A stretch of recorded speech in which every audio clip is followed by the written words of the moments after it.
I want to go back to your realization that the perfect life wasn't so perfect. What are Mhm. some of the tangible things that you did to start moving into a more conscious and meaningful space in your life? Thank you.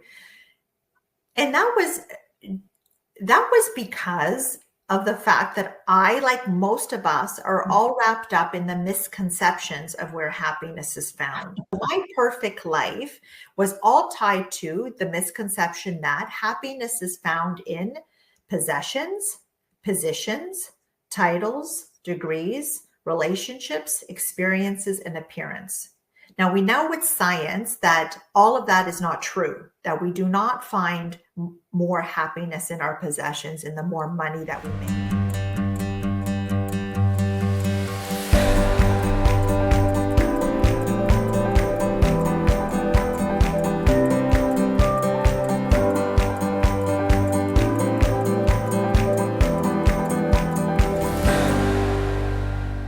What is life about? Why are we here?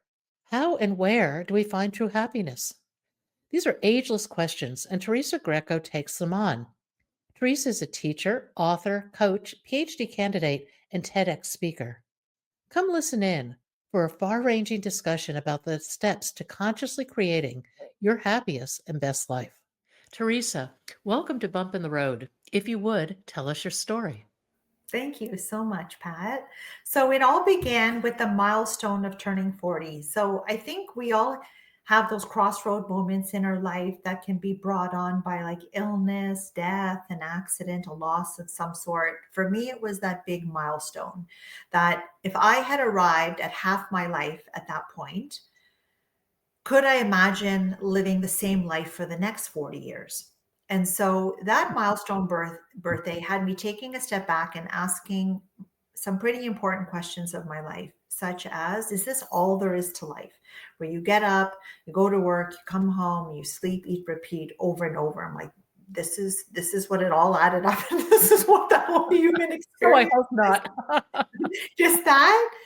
Could I imagine living the same life for the next 40 years? Am I happy living the life I am living?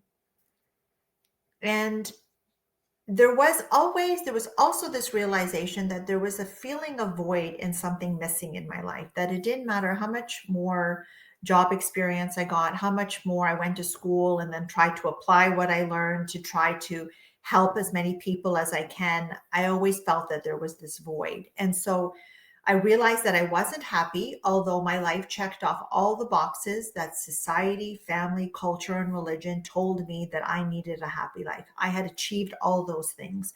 So, beautiful, healthy family, fulfilling career, our own home, cars in the driveway, vacations a year, lots of beautiful material things. And so, if my life looked perfect, how is it that I still felt unhappy and unfulfilled?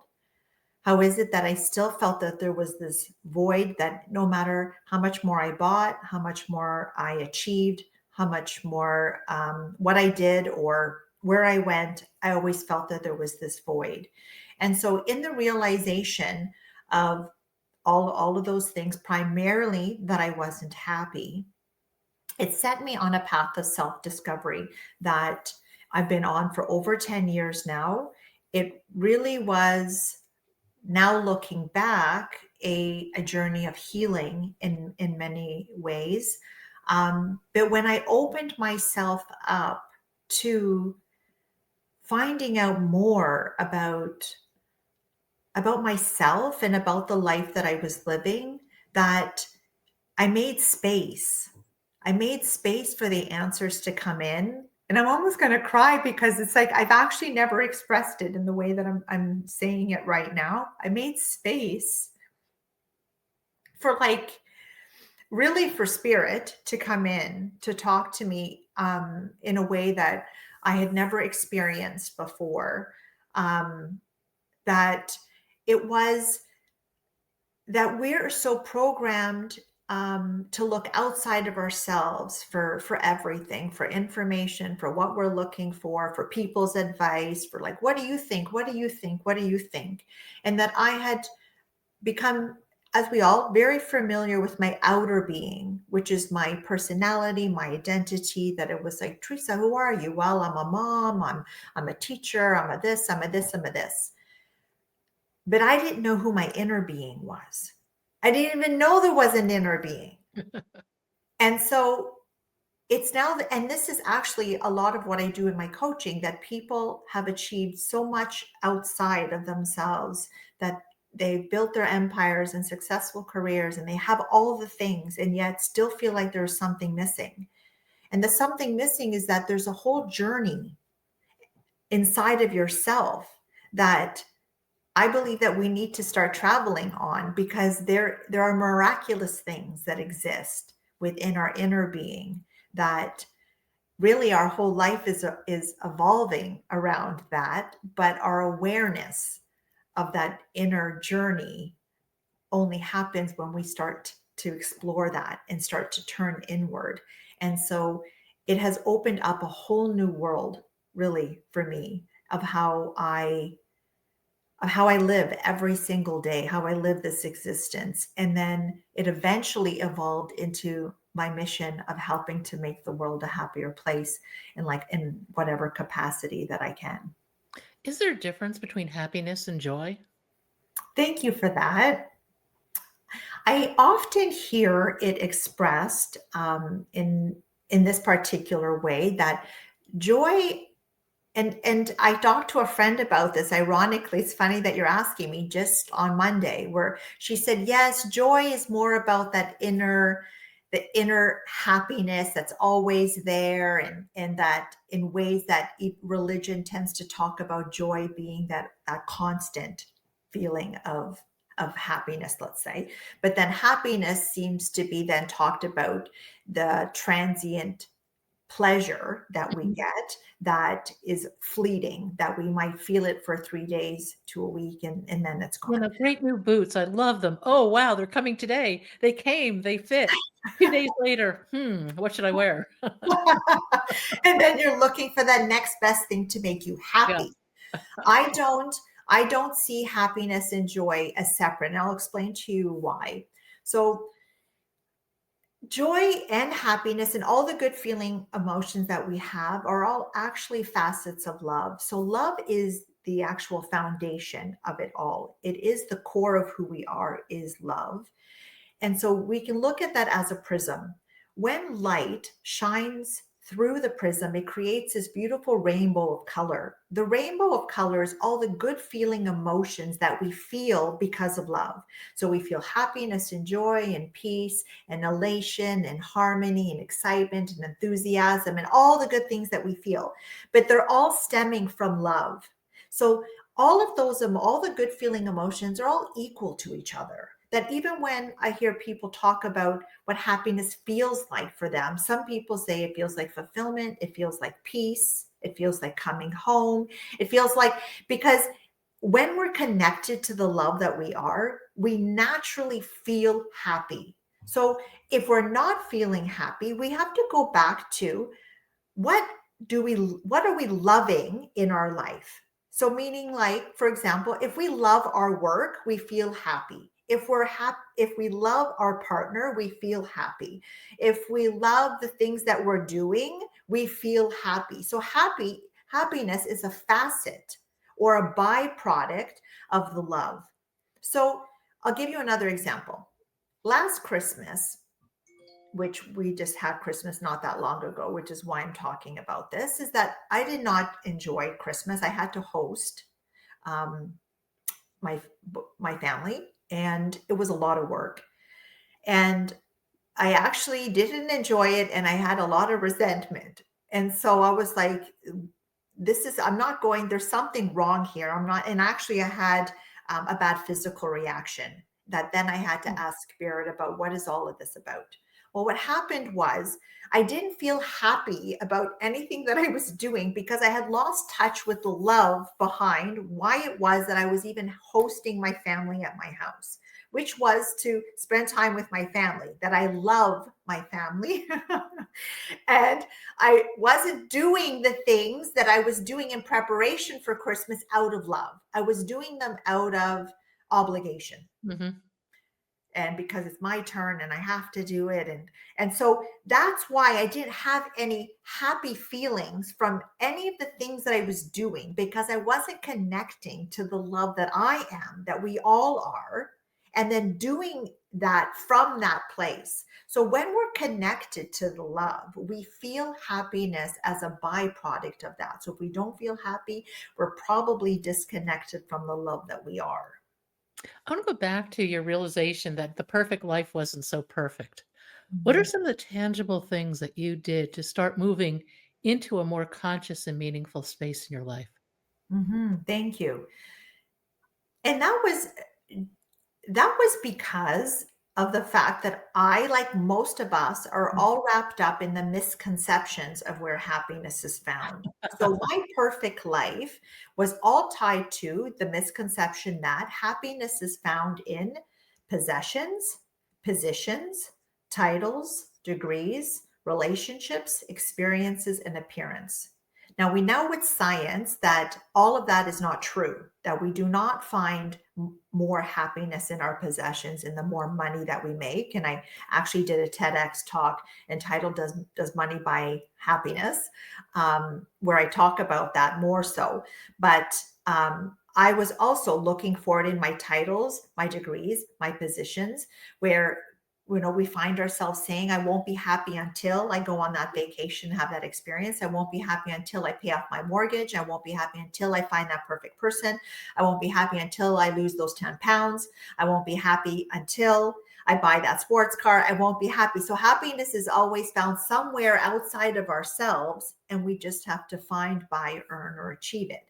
And so I had achieved all of those things and still left wondering, why am I still feeling unhappy about it? So in the asking of those questions, I realized that I needed to go and speak to what I wanted was to hear from God, because I said there's nobody on this planet that's going to be able to answer the questions that I have. And that I again grew up Catholic, um, was connected to God my entire life, and so I had a stack of books on my nightstand at this time, saying all these people are like hearing and seeing from God. I want to do the same thing. So I decided to go to a medium, and so I said, I have all these questions of my life. I need to talk to God. And so she says, well, Spirit is telling me that you need to meditate.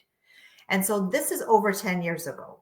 So I was like, well, I don't know. I knew how to pray. That was something that was taught to me, but never to meditate. So I said, I don't know what that is. I don't know how to do it. And so ironically, there was a meditation center directly across the street from my Catholic church Hmm. that I had seen. They had a little sign at the front door, and I was like, what are they doing? Right? And so now I called them up and I said, Spirit is telling me to meditate. I don't know what this is. Now, I'm so happy that now meditation is such a buzzword. It's so popular. Lots of people do it. It just seems like it's even one of the cool things to do. Back then, it was not cool. It was like one of the weird and woo-woo things. And that my family thought I was part of a cult when I was talking about all the Isn't great. that weird how meditation becomes synonymous with a cult, and it's not in any way. No, no, but I guess that was like the ideas about it, right? That it was something like we're really weird, and who knows what they do there, right? And so they will tell you that I cried for an entire year every time I went, because it was like from the very first moment that I went, and they said, "Come, we'll help you to get started, and you can see what you think." And so as soon as I went into that space, it was like that angels singing moment that would have been like, oh, like that there was a whole world inside of me that I had never discovered, that they were probably calling my name for years, and that I didn't know. And that as soon as I went into that space, it was like, oh, wow, that's where that whole new world opened up. And that I discovered my inner being, my my spiritual self there. I discovered a whole host of what now I call my divine crew, which is made up of like my angels and my spiritual guides, ascended masters, and a collective that I now channel as well. They're called the Guardians of Light. So I call them all my divine crew. So it's like the invisible energy around us that we can't see, that's Mhm. always there helping us, guiding us, loving us, supporting us all the time. And the more time you spend connecting with them, the louder that guidance becomes. That intuition, that gut instinct, all of that becomes louder. That little voice that you don't hear so much initially ends up becoming louder and louder the more time that you spend practicing. And that speaks to intuition. And intuition, I think, becomes developed as you look within, as you learn stillness and quiet, because only then can you really hear it. But I Mhm. think intuition is greatly underrated. If you think back on life, any of the intuitive decisions you've made have probably worked out. Mhm. It's the ones Mhm. where you did not follow your intuition, where you ran into road bumps. Yes, yes, it's true. It's true. And it's because that inner voice knows the life that you came here to live. And it's telling you, go this way, go this way. But what happens is oftentimes our mind rationalizes ourselves out of what that intuition is telling us, right? So that intuition is that emotional self that is always speaking to us. So our mental, emotional, spiritual, and physical self are always communicating, but we often don't spend time listening to it, or we ignore it, or we numb it out with alcohol or drugs or addictions and lots of different things. Busyness numbs you out. Mhm, mhm. I think that's one of the great addictions of our society. Yeah, interesting. That's interesting. And so our rational mind will say, no, no, it's okay. So for example, let's say that we have a toxic, work environment. We have negative manager, co-workers, and we say, well, it's okay because it makes me a lot of money and I can like afford this and that. So I'm going to continue to put myself into a negative situation.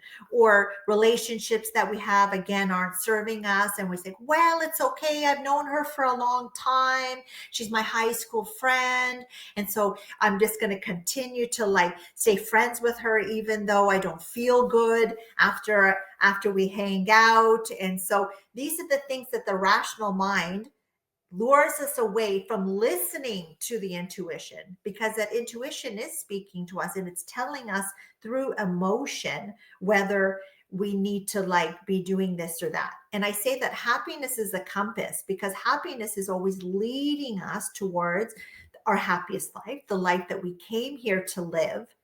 And so if we're feeling happy, we're in alignment and on purpose. And so the on purpose is actually one of the questions that I asked too. I said, well, is this void and this something missing maybe linked to the fact that I'm not living my true purpose? Like, is that Mm. what it is?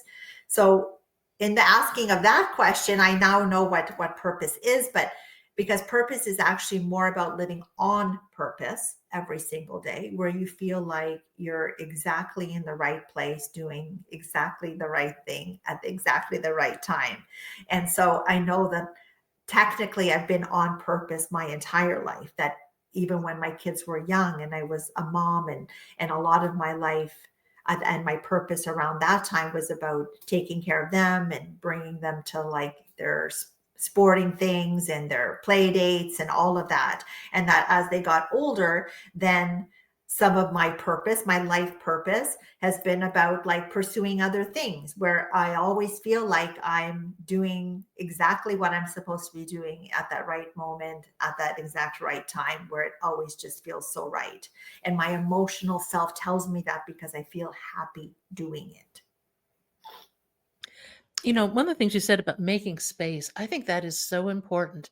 And often we have to get rid of something to make space for something new to come in, whether it's that toxic person, whether it's a habit, whether it's a place, a job. But making space is magical, don't you think? And thank you for saying that too, because a friend of mine used this analogy the other day, which I had never seen it, but it's still like it stuck with me even today. So I had an opportunity that came to me that I've been on the fence about whether I should let it go or not. And so she said, "Have you ever seen this like picture where there's this little girl holding on to this small teddy bear and she's talking to Jesus and Jesus is holding a very big teddy bear behind his back?" And that the idea about this interaction is that Jesus is probably saying, "Give me your little teddy bear, I have something for you," but she's hesitant about like letting go of that because Oh, she doesn't know about the bigger and better behind him. And so she used this analogy that helped me to realize that I have to trust in that. I have to trust in that if I let go of this situation, this opportunity that I is not ideal, but I'm worried about letting it go because I don't know if something bigger and better is going to happen. And so we hold on to these things. We hold on to bad relationships because we say, "Well, I don't know if I'll be able to find anybody if I break up with this." but that's fear driven as opposed to possibility driven. Yes, yes, yes, yes. And fear, I mean, fear causes us to I live a small life. You're a small life and limited and sabotaged and for me criticizing too in many different ways.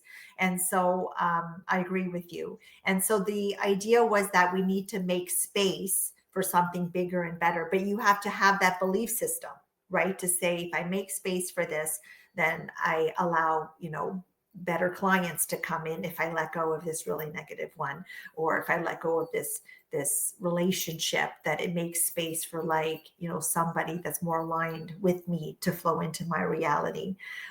So I have to remind myself of that because I think that it's true that fear just, well, I don't know.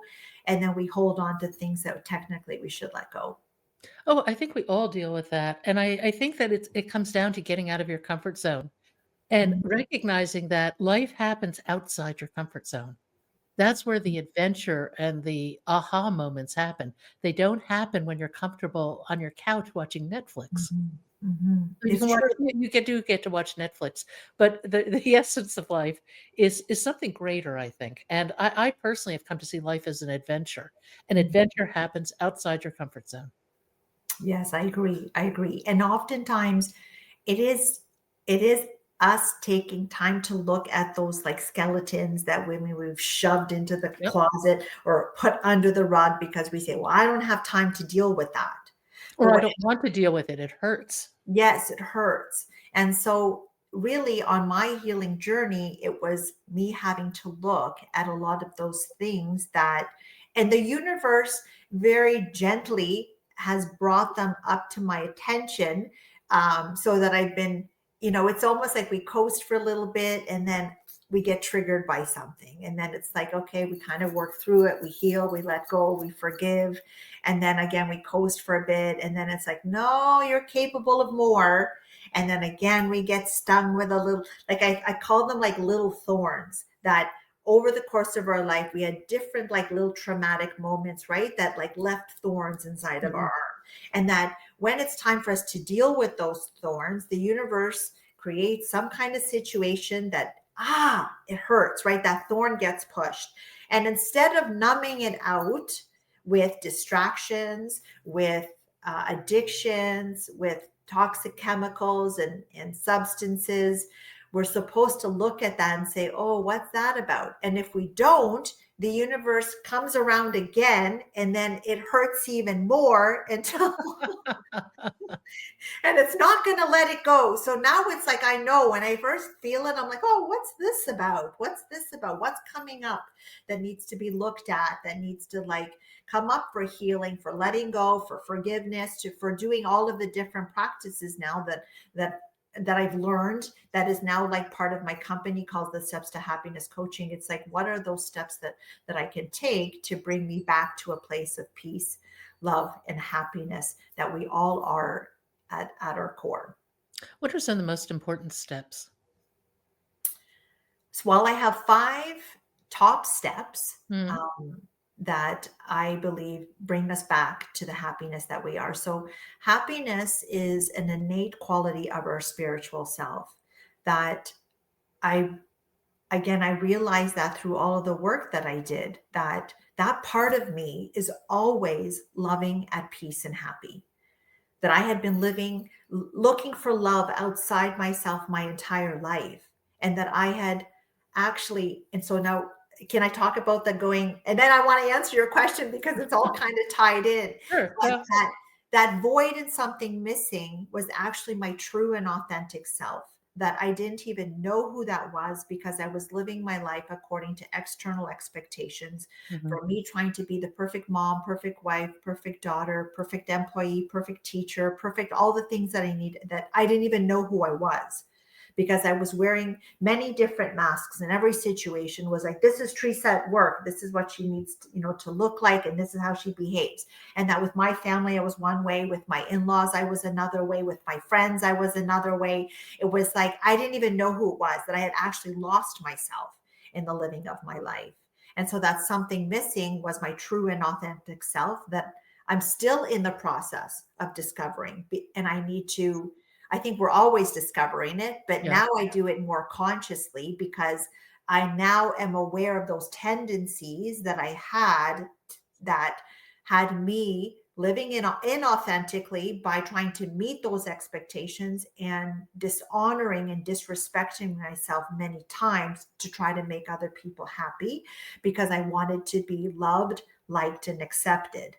And so that love that I was looking for outside of myself, I found inside of me. And I was like, there was so much love inside of me that I didn't even know about. I was like, what? And I had been looking for it outside in my parents, in my husband, in my kids, and my friends, and then always feeling disappointed because I feel like the love outside of us is conditional upon our behavior.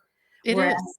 Whereas that internal love is, it loves us unconditionally, exactly as we are, even when we're angry, when we're frustrated, when we're upset, when we mess up, when we make mistakes, when things don't work out. It's loving us all the time. And so I realized then that happiness is again a byproduct of love, and that when I connect to that love, I feel happy. And when I connect to my spiritual self, I feel happy. And that then I realized that my mental, emotional, and physical self are often misaligned with that happiness. And so the steps that I'm going to share with you are the steps that help us to align with the part of us that is always loving, at peace, and happy. But my mental self is often misaligned. Mhm. My emotional self tells me if I'm not happy, I'm misaligned. And my physical self tells me when I'm misaligned. Because when we're aligned, we're happy. And we all know when we feel happy. It's because there are certain things that are happening that's aligning us, that's allowing us to feel the happiness that's always inside of us to feel, and to feel in abundance. But we often don't make time to connect with it.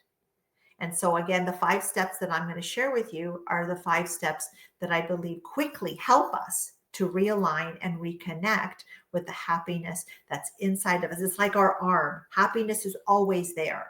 It's like the sun, that its sun is always there. Even when the clouds move in front, the sun is always there. But again, it could be our mental self that's causing the clouds. It could be Mhm. around my emotional self. It could be my physical self that's having an impact on how happy I feel. So knowing what those steps are for us, I call it having your happiness toolkit. And your happiness toolkit has those things that help you to realign with a happiness that you are at your core, that your essential self, your original nature is always happy. But again, the world every day pulls us away, and I have to work, and sometimes I have to work harder. Oftentimes now because I've been working on it for so long, I don't find it pulls me away like it used to. And if it does, if the clouds move in front, I'm able to deal with those clouds pretty quickly. For paying subscribers, the conversation continues. Sign up on bumpintheroad.substack.com for the behind the scenes wisdom that you don't want to miss.